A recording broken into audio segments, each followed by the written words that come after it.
dooni nooca kalluumaysiga oo ka shiraaqatay magaalada Berbera ayaa lagu soo waramayaa inay ku degtay deegaanka Ceeldaraad oo bari kaga beegan magaalada Berbera.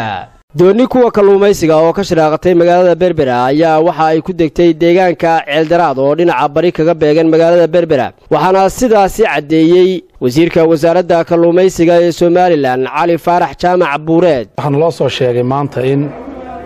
dooni ay lahaayeen kalluumaysato ka baxday magaalada Berbera ay ku qarqantay deegaanka Ceeldaraad iyo Berbera u dhaxeeya, waxaana watay 6 qof, 6 nin baa watay, 2 waa la helay, 4 iyo doontiina weli waa la laayahay. dabaylo shalay dhacay ayaa loo maleynaya inay qarqeen, halkaas oo aan lahayn isgaarsiin lahayn, telefoon ka shaqeyn,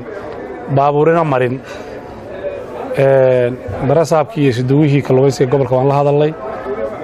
bal in meesha loo gurmado oo shaqo laga soo qabto meeshii oo meydkeedkii haddii dadkii dhinteen iyo haddii nolol wixii lagu helay la raadiyo.